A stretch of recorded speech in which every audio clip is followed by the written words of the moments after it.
행복 시작 불행 끝, 성공 시작 실패 끝. 법안 스님의 정말 잘 때 오신 것을 환영합니다. 아미타불.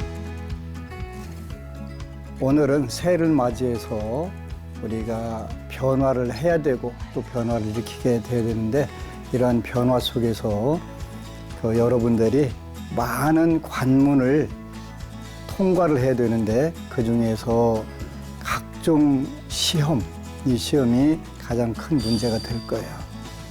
큰 시험을 앞두고 많은 분들이 긴장을 하고 본인들의 능력을 제대로 발휘하지 못하는 경우들이 너무나 많은데, 오늘은 여러분들과 꿈을 이루는 공부의 정석이라는 주제로 함께 공부하도록 하겠습니다.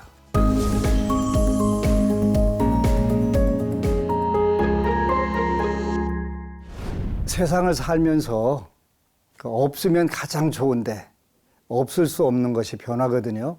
그래서 부처님께서는 모든 생명을 가진 존재는 생로병사라고 하는 과정을 겪게 되고요. 태어나서 늙고 병들고 죽어가게 되죠. 그 다음에 사물은 생주이멸이라고 그래서 생성이 되고 머물다가 변화하고 사라진 생주이멸의 과정을 걷게 되고, 또 우주는 성주괴공, 이루어지고 머물고 무너지고 다시 공으로 돌아간다, 이렇게 말씀을 하셨습니다. 이러한 변화 속에서 여러분들도 자의든 타의든 간에 많은 관문을 통과하는데, 그 통과하는 관문이 우리가 쉽게 표현하면 시험이라고 표현을 합니다. 각종 시험들, 또 초등학교에서 중학교, 고등학교, 대학교, 또 취업, 승진 뿐만 아니라 은퇴한 후에도 많은 시험들을 겪어가면서 긴장들을 하고 사는데요. 오늘은 여러분들이 수월하게 시험을 성취하는 방법들을 체험으로 느낀 부분들 같이 나누도록 하겠습니다. 며칠 전에, 10년 전에 정말 열심히 기도를 해서 크게 성취를 했던 그런 법우님이 해외에서 10년간 남편 따라서 근무하고 또 다시 이제 귀국하면서 안심정서에 와서 기도하는 그런 법우님이 있는데, 10년 전에 아드님이 고3 올라가서 첫 모의고사를 봤는데 공황장애라는 게 와가지고 시험지가 하나도 안 보이더라.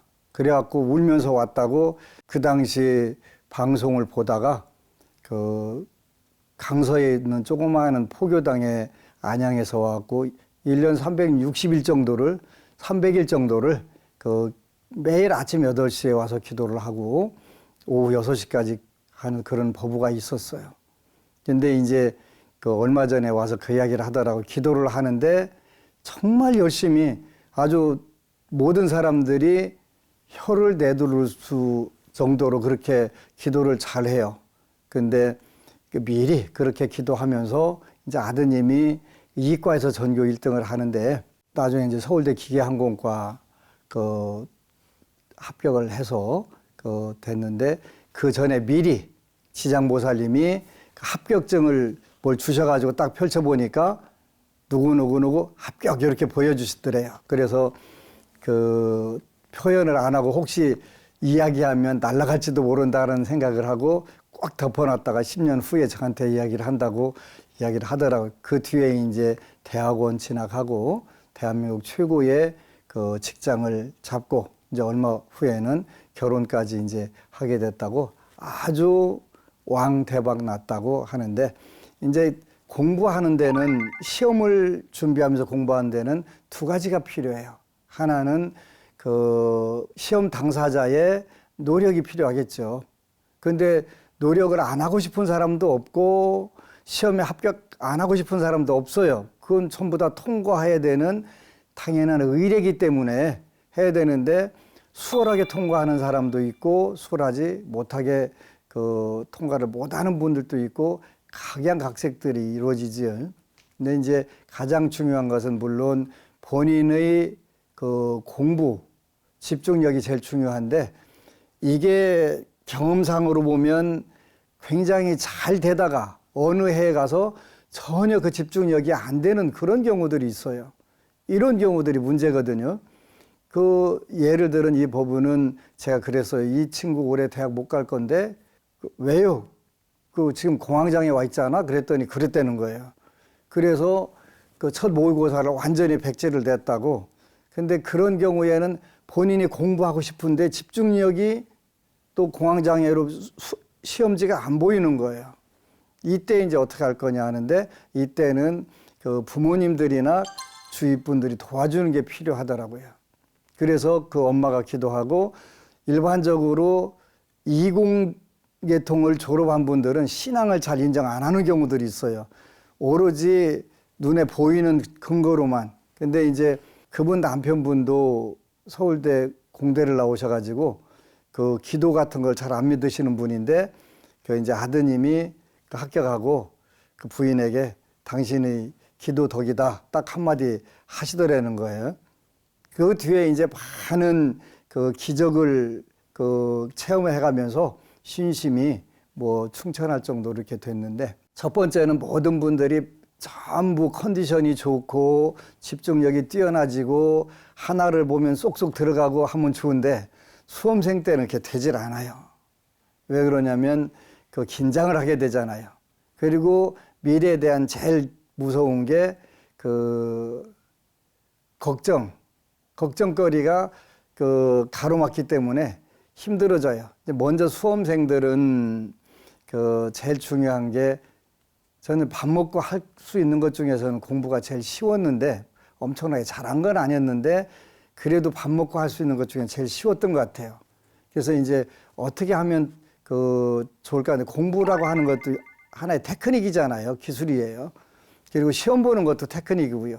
그래서 그 이런 부분들을 오늘날은 그 집중력이 조금 떨어질 때는 그 유튜브에 보면은 시험 잘 보는 테크닉, 공부를 잘하는 테크닉, 또 암기를 잘하는 테크닉 이런 부분들이 천재들이 그 올려놓은 게 많이 있어요. 지식을 공유하고자 하는 분들이 그런 훌륭한 노력들이 그 유튜브라고 하는 걸 통해서 나오잖아요. 그러니까 한번 보세요. 공부는 해야 되겠다는 마음은 강한데 집중력이 떨어진다, 또 기억이 잘 나지 않는다 그럴 경우에는 약간의 마음의 여유를 갖고 한번 그런 부분들 보고 심기일전하는 게 중요해요. 근데 이제 공부하는 데는 그 특히 이제 대입 수험생들은 그 제 경험으로 보면 제일 좋은 거는 그 쉴 시간 10분 동안에 옆에 있는 친구하고 대화를 안 하는 게 가장 중요해요. 그 10분 동안 대화하면 50분 동안 그 생각만 하다가 1시간이 가요.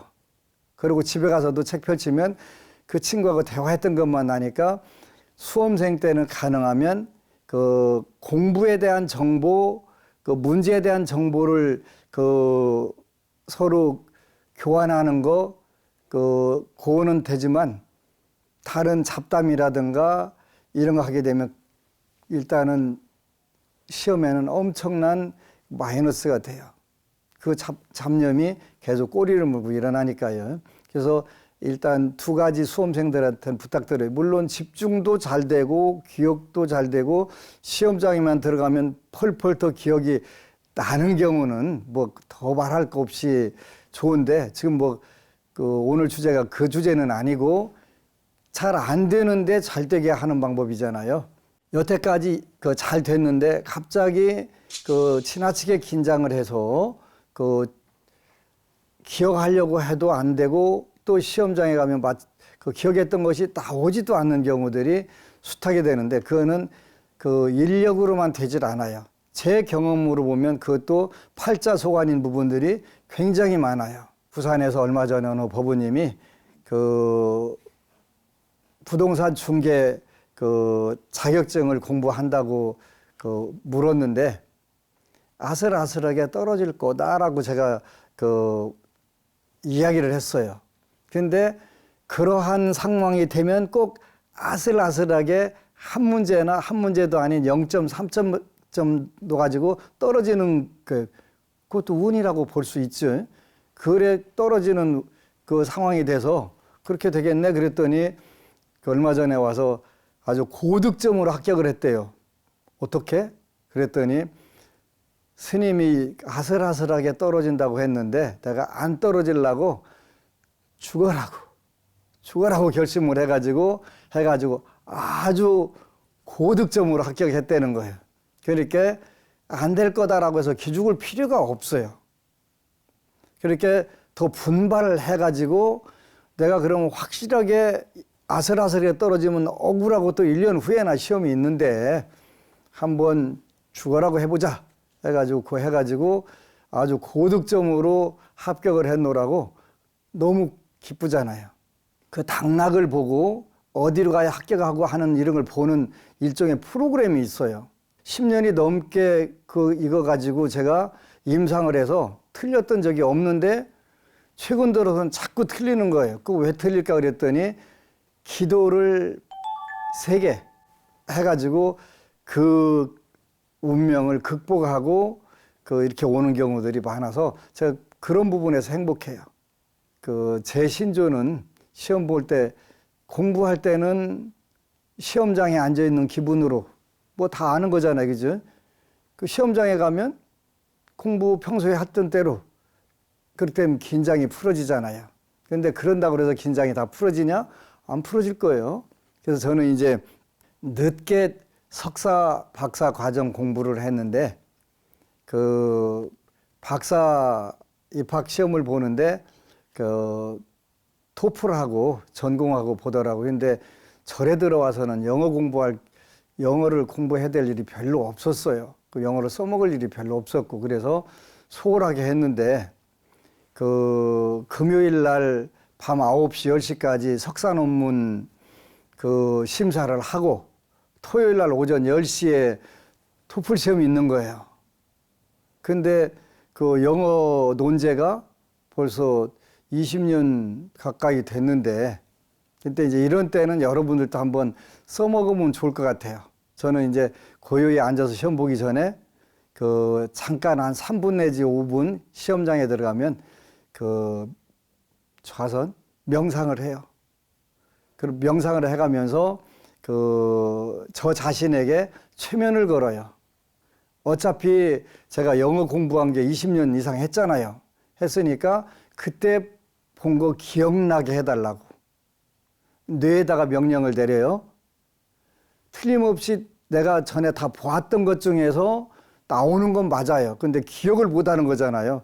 어느 게 정답인지. 그러니까 첫 번째는 어차피 내가 평생 봤던 문제 중에서 나올 거니까 기억나게 하라고 뇌에다가 한 3분 내지 5분 명령을 내리고 시험지를 받으면 잠깐 다시 또 심호흡을 몇 번 하고 그러고 들여다봐요. 근데 이제 첫 번째 문제가 맥히면 그거 가지고 낑낑대다가 시간 놓치는 사람들이 많아요. 2가지 중에 하나에 대해 패스를 하든가 제일 뒤쪽에서부터 풀던가. 저는 뒤쪽에서부터 주로 풀었어요. 뒤쪽에는 아는 문제가 나오더라고요. 그래서 아는 문제보다 풀다 보면 재미가 있고 또 자신감도 되는 거예요. 첫 번째 문제 딱 부닥쳐갖고 당황해서 시험 망치는 경우들이 생각보다 많아요. 그래서 그때는 그 문제를 과감하게 패스를 하거나 만점을 맞아야 된다 그러면 뒤로부터 가서 풀게 되면 일단 쉬워지는 거예요. 저는 기도 중에서 제일 어려운 기도가 입시기도하고 취업시험 기도가 제일 어려워요. 그보다 더 어려운 기도도 있어요. 군인들, 경찰들, 또 사법관들 진급하는 거예요. 그거 장난 아니에요. 근데 그것도 뭐 불가능한 건 아니더라고요. 그래서 이제 저는 그쪽을 기도를 많이 해서 많이 성취를 시켰는데 그 성취하는 비결을 나름대로 정리를 해봤어요. 우리가 이제 중국에는 뭐 7가지 방생을 해라. 이런 때 방생해라. 이런 구절이 있는 것처럼 우리가 집안의 대소사, 또 중요한 일이 있을 때는 그 조선시대 때는 그 조상님들이 사당에 가서 공양을 올리고 기도를 했어요. 오늘날은 집집마다 사당이 있거나 하지 않으니까 그 저는 복을 지으라고 권유를 해요. 그 복이 뭐냐면 그 수험생들을 위해서 그 방생을 해주고 남들에게 기부를 해주는 그런 복을 짓도록 권유를 해요. 그리고 이제 그보다 좀 더 큰 기도를 하는 경우는 조상님들께 공양을 올리는 천도불공이라든가 이런 걸 올리게 하게 되면 훨씬 수원 성취가 빨라요. 그래서 이제 수험생들을 응원해 주는 방법 그 세 가지를 간단하게 설명해서 첫 번째 그 수험생을 위해서 방생해 주는 거 굉장히 좋은 거예요. 방생, 수복 이렇게 나와요. 방생, 수복은 금광명경이라고 하는 경전에 방생, 수복이라고 하는 게 나오니까 수험생이 건강을 유지하고 컨디션을 유지하고 또 그 능력을 잘 발휘하는데 장애가 없으라고 이렇게 해주는 거예요. 복을 지어주는 거예요. 그 중에서 가장 수월하게 지을 수 있는 복이 방생, 수복이에요. 방생이고 두 번째는 꾸준히 그 남들에게 그 기부를 하는 게 굉장히 좋아요. 그래서 이제 안심정사에서는 두 가지를 하는데 만선공덕회라고 하는 게 있어요. 우리 BBS 불교방송은 만공회라고 하는 게 있더라고요. 한 달에 10,000원씩 내서 그걸로 법공양도 하고 또 그 사회에 좋은 일도 할 수 있는 이런 부분 하는데 안심정사 만선공덕회는 여러 가지 일을 하는 중에 소년원 지원, 교도소 지원, 군부대 초코파이 지원, 또 해외 구호, 또 경전 찍는 거 이런 거 전부 다 해요. 그래서 그 복이 되도록 그러니까 그 재물 보시도 하고 법공양도 하고 또 무해시도 할 수 있는 이런 부분들로 복을 지어주는 게 좋아요. 그리고 이제 세 번째는 조상 천도를 하는 게 굉장히 그 수험생들에게 도움이 돼요. 공덕이 크고 수원 성취에 굉장히 큰 도움이 된다는 걸 알고 그걸 참 잘 하고 있는데 그러다 보니까 코로나 전국에 더 잘 사는 불자들, 더 잘 되고 하는 불자들이 많이 있어요. 그래서 이런 복을 짓는 게 복을 지으면 지혜를 발휘할 수 있는 좋은 기회들이 잘 생기는 거예요. 그래서 세 가지를 병행하게 되면 여러분들이 수험생들에게도 큰 도움이 되고 또 수험생들이 그 현실적으로 도움이 돼요. 근데 이제 부모님들이 기도하는 분들이 마음 자세가 굉장히 중요해요. 기도해 가면서 수험생 엄마 아빠가 안 되면 어쩌나 돼야 되는데 그것만 기도는 안 하고 그것만 걱정하는 분들이 있어요. 안 되면 어쩌나 돼야 되는데 우리 뇌가 착각을 일으킨다고 했잖아요. 첫 구절만 기억한다고 그랬단 말이에요. 안 되면 하고 어쩌나 돼야 되는데 이 기억을 못하고 안 되면 좋겠다. 이걸로 기억을 한다는 거예요, 뇌가.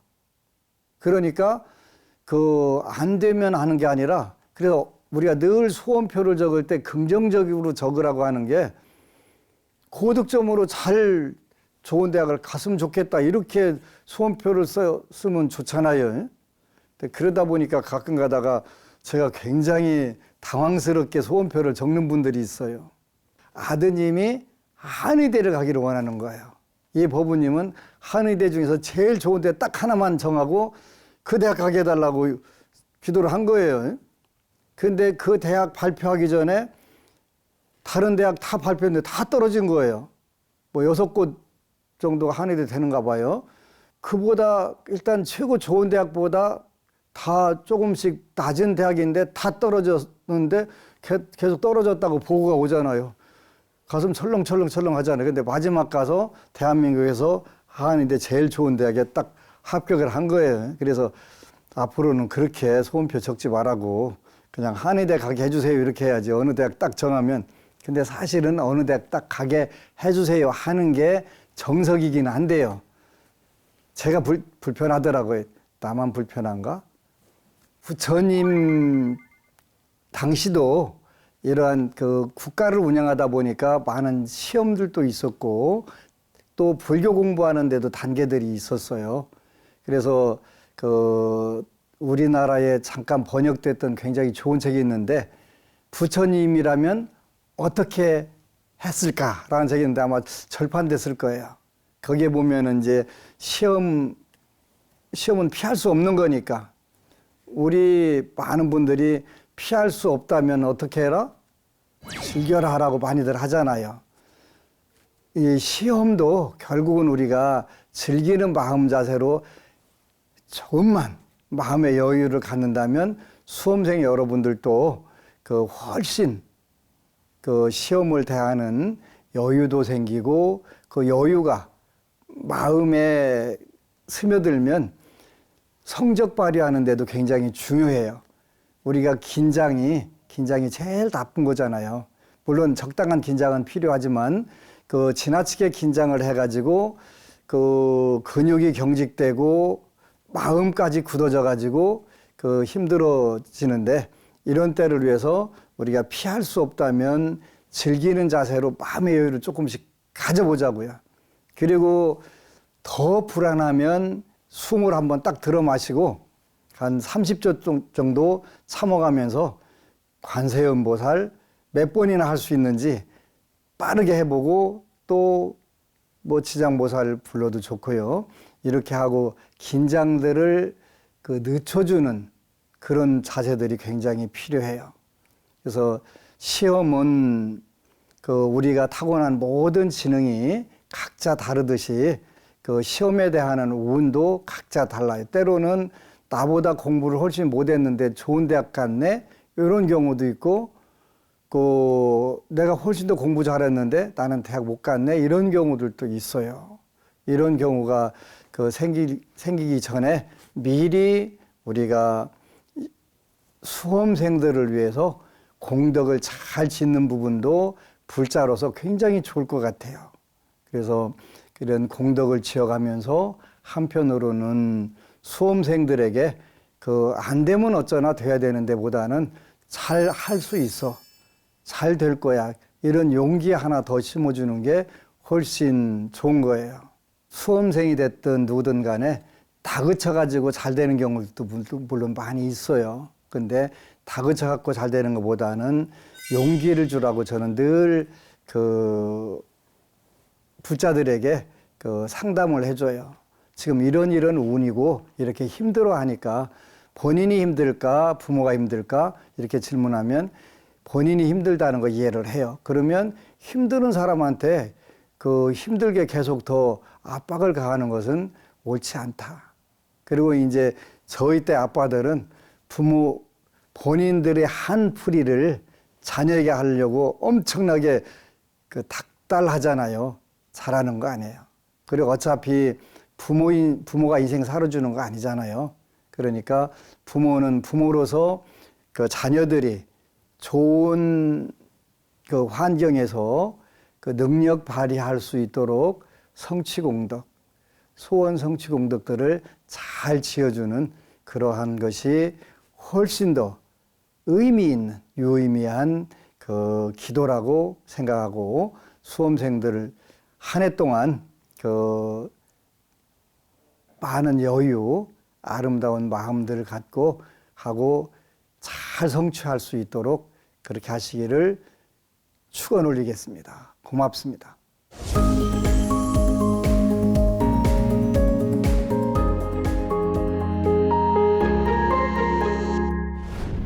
이 시간 함께 해주시는 또 특별히 본방 사수해 주시는 법원님들과 함께하는 시간 잠시 만나볼게요. 안심도 법원님, 스님 방송을 보고 또 보고 반복 시청합니다. 스님 법문은 늘 감동입니다. 감사합니다. 아미타불. 고맙습니다. 보고 또 보고 해주시니까 더욱더 고맙고요. 또 그러는 사이에 그 대긍정의 마음이 그 우리 법우님 몸과 마음 또 가족 또 널리 직장과 사회에 잘 퍼져나갈 것입니다. 이 밝고 맑고 아름답고 훈훈한 이 기운이 널리 퍼져서 천상락과 극락되시길 바라고 우리 법우님 만사형통하시고 왕대박 나시기를 축원합니다. 김인하 법우님, 스님 법문을 듣고 있으면 행복합니다. 역시나 현명하시고 명쾌하신 답변도 최고입니다. 좋은 법문 감사합니다. 감사합니다. 감사합니다. 역시나 현명하시고 명쾌한 답변도 최고입니다. 좀 쑥스럽네요. 제가 읽긴 했지만 감사드리고요.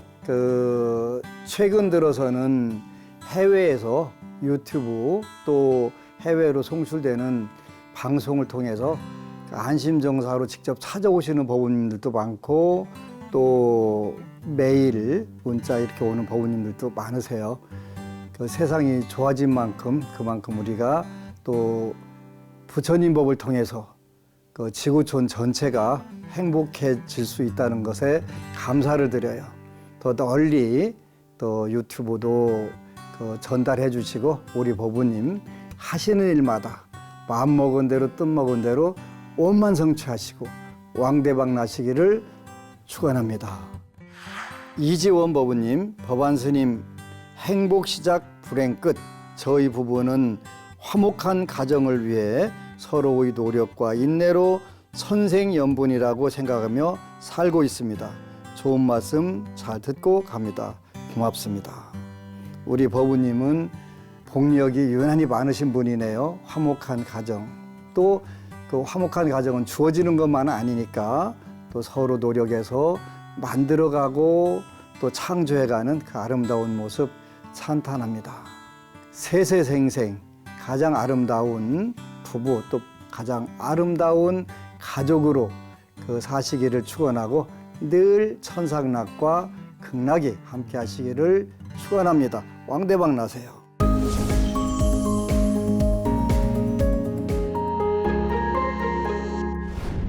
오늘 또 법우님들이 질문을 보내주셨네요. 만나보겠습니다. 스님, 저는 조선시대부터 대를 이어온 종갓집의 장남입니다. 어려서부터 가부장적인 분위기 속에서 아들이라는 이유만으로 제가 느끼기에도 온갖 특혜를 누리며 자랐습니다. 조부모님, 부모님은 물론이고 집안 어르신들까지 저만 보면 우리 집 장손하면서 잘 자라서 조상님들에게 부끄럽지 않은 인물이 되어라. 나라에 충성하고 부모에 효도하고 집안을 잘 이끌어라. 당부하셨습니다. 말이 좋아 당부이지 솔직히 말씀드리자면 저한테는 명절마다 반복해서 들어야 하는 지겨운 잔소리였습니다. 어쨌든 문제는 제가 40을 넘겼는데 바로 그 옛날 명문가 종갓집의 장남이란 이유로 장가를 못 가고 있다는 점입니다. 대학 때 멋모르고 여자친구를 집에 데려갔다가 부모님과 온 집안 어른들이 별의별 이유로 반대를 하는 걸 보고 2번 다시는 제 연애사를 집에 이야기한 적이 없는데요. 막상 결혼할 시기가 되고 보니 저희 집안이 문제가 아니었습니다. 좋은 분위기에서 잘 만나다가도 종갓집 장남이란 걸 알게 되면 친구로 지내자고 하더라고요.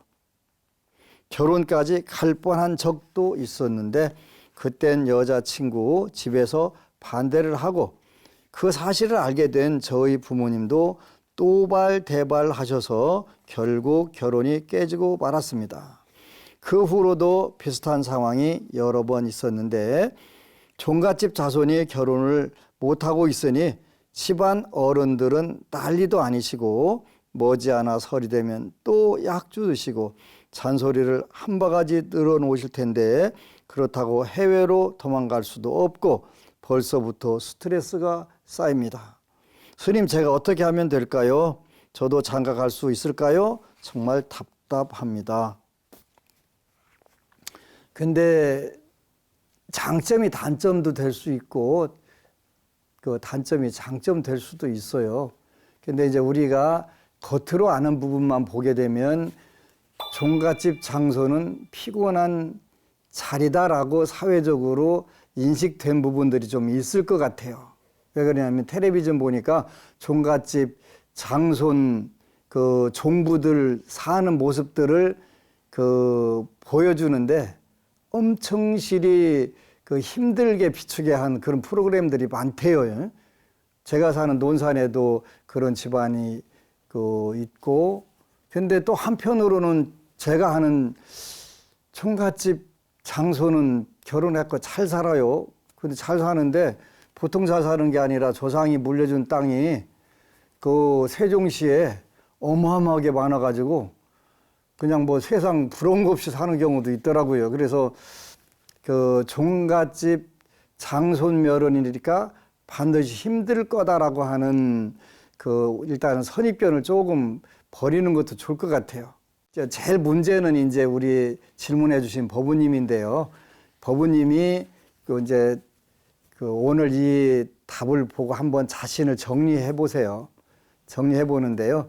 첫 번째는 이제 그 물론 본인이 가지고 있는 그 막중한 임무에 해당하는 저 종갓집 장손이라고 하는 부분은 그게 현대 사회에서 약점이 될 수 있는 것은 그 맞아요. 근데 그것보다 더 중요한 것은 본인이 가지고 있는 매력이 더 중요하지 않을까 생각을 해요. 그런 불필요한 모든 그 여건들을 극복하고도 남을 수 있는 본인의 매력을 한번 가져보시는 게 좋을 것 같아요. 그래서 쉽게 장가가는 방법 가르쳐 드릴게요. 일단은 그 우리 법우님이 그 어떤 배우자를 만났으면 좋을까 요걸 한번 정리해 보세요. 어떻게 하냐면 첫 번째는 두 가지는 전제 조건이 공통적이에요. 행복한 가정생활. 이건 뭐 제일 중요한 거잖아요. 종갓집이든 아니든 그리고 본인이 어떤 삶을 살든 중요한 거니까 행복한 가정생활. 두 번째는 가정생활만 행복하다고 사는 게 아니라 그 종손으로서 역할이 많이 있으니까 또 사회생활 해야 되니까 그 성공적 사회생활, 가정생활은 행복하게, 사회생활은 성공적으로 이렇게 서로 도움이 될 수 있는 배우자, 서로 도움이 될 수 있는 배우자, 이런 배우자를 만나게 해달라고 첫 번째 소원표를 적으세요. 그리고 그 뒤에 본인이 좋아하는 스타일 쫙 적으세요. 키는 얼마였으면 좋겠고, 얼굴은 어떻게 생겼으면 좋겠고, 심성은 어떻게 했으면 좋겠고, 뭐 학벌 뭐 여러 가지 원하는 게 다 있잖아요. 그거는 부차적으로 적으면 돼요. 넉넉 잡고 6개월만 하면 하루에 3번씩만 읽으면 결혼하실 거예요. 결혼할 때 저도 좀 초청해 주세요. 그 틀림없이 이루어져요. 그래서 본인의 장점을 그 어필할 수 있도록 그 종갓집 장손도 틀림없이 장점이 될 수 있는 부분이 있어요. 그게 꼭 콤플렉스라든가 이런 걸로 작용 안 하게 한번 해보세요. 행복한 가정생활, 가정이 행복하기를, 또 성공적 사회생활, 사회생활이 성공적으로 될 수 있는 배우자를 만나는데 서로 도움이 되는, 일방적으로 그 배우자의 희생을 통해 가지고 되는 게 아니라 같이 이룰 수 있는 요런 그 서로 도움이 되고 길을 가는 가장 좋은 그 길동무가 될 수 있는 그런 배우자 달라고 딱 6개월만 하루에 3번씩 읽게 되면 틀림없이 성취할 거예요. 한번 해보세요. 꼭 가셔가지고 그 결혼한다는 이야기, 또 종손 가서 또 아들 잘 낳았다는 이야기 저에게 꼭 전해주시기를 축원합니다. 고맙습니다. 두 번째 질문입니다. 스님 방송을 보면서 늘 많이 배우고 있습니다. 여러 가지 가르침 중에서 두려움은 실체가 없으니 딱 한 번만 용기를 내서 부딪혀 보라는 말씀은 특히나 제게 꼭 필요한 법문이었습니다. 스님, 저는 작년 초에 친한 사람의 배신으로 마음의 병을 얻었습니다. 안 그래야지 하면서도 제 의도와는 상관없이 자꾸만 저에게 상처를 준 그 사람의 말과 행동, 그 사람으로 인해 벌어졌던 상황들이 떠올라 저를 괴롭힙니다. 스님께서 가르쳐 주신 대로 매일 아침 지장경을 읽고 수시로 지장 연보를 해서 처음보다는 덜하지만 그래도 종종 미운 사람이 어디서 넘어지기라도 하면 좋겠다. 이런 나쁜 마음이 듭니다. 스님, 미운 사람과 나쁜 기억들을 어떻게 다스려야 할까요? 우리 법우님이 질문해 주신 게요, 세상 살이에요. 근데 그래도 이 글을 보니까 굉장히 다행인 게 하나 있네요. 우리 법우님이 그 친구한테 치명적 마음의 상처를 주는 배신 행위를 하지 않았다는 거 엄청난 축복이에요. 일단은 굉장히 다행이에요. 그 당한 거는 그렇게 우리 속담에 맞은 사람은 다리 뻗고 자도 때린 사람은 다리 뻗고 못 잔다, 이런 이야기가 있어요. 그러니까 우리 법우님이 배신하지 않고 상대방이 배신했다는 거에 대해서 일단은 우리 법우님이 복이 있는 거예요. 그런데 배신당해가지고 그 외상 증후군이 생긴 거네요. 일종의 한 방 얻어맞았는데 트라우마라는 게 생긴 거예요. 불교적 관점에서 생각하면 내가 지치 않은 것은 선업이든 악업이든 절대 경험할 수 있는 방법이 없다, 이렇게 부처님께서 말씀하셨어요. 그러니까 내가 과거 언젠가 그렇게 했던 적이 있었을 거다라고 이렇게 추측하는 거예요. 확신할 수는 없고요. 추측하는 거예요. 그러니까 첫 번째 다행은 내가 배신 안 했다는 거에 대해서 안도의 한숨을 쉴 수가 있고요. 두 번째는 부처님 말씀에 의하면 언젠가 내가 지었던 거를 돌려받게 되는데 돌려받을 때는 속이 많이 쓰리다. 내가 돌려받을 때는 굉장히 힘들고 어렵고 괴롭고 쓰라린 거예요. 여기에서 이제 우리가 그 한 번 더 나가는 게 중요해요.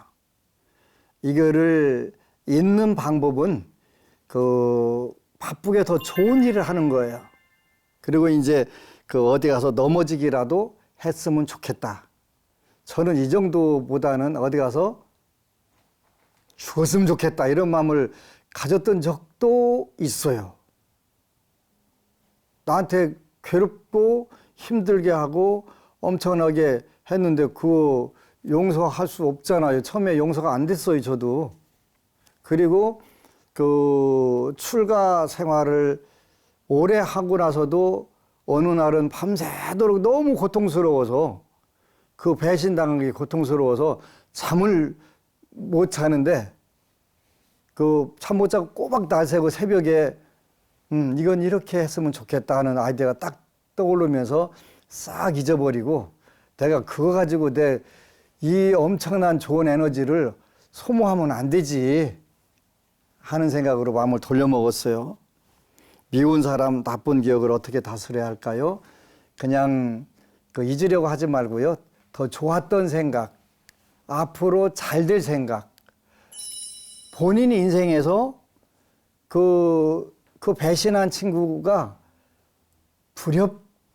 부러워서 죽으려고 할도록 그렇게 여러분 그 노력을 해서 해보세요.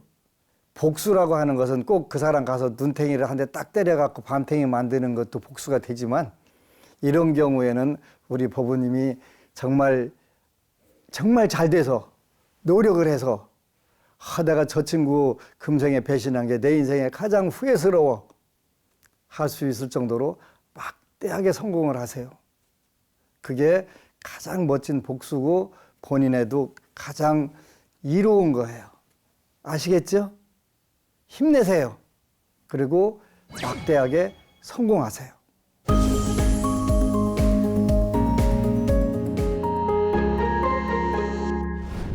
법안 스님의 정말 잘 때 이제 마칠 시간인데요.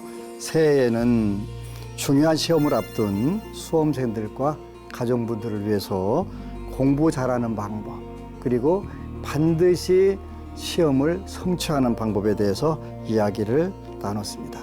모두들 자신감을 가지고 약간의 마음의 여유와 적절한 긴장감을 가지고 열심히 하셔서 좋은 성적으로 원하는 바 다 성취하시기를 제가 응원하겠습니다. 다음 시간에는 새해에 부모가 되는 분들, 또 부모가 되기를 원하는 분들도 많으실 것 같고요. 아이들이 사춘기에 접어드니까 어떻게 대응해야 할지 모르겠다, 이런 하소연을 하는 분들도 계셔서 좋은 부모가 되는 비법을 주제로 말씀드리겠습니다. 행복 시작 불행 끝, 성공 시작 실패 끝, 법안 스님의 정말 잘 때 마치도록 하겠습니다. 아미타불.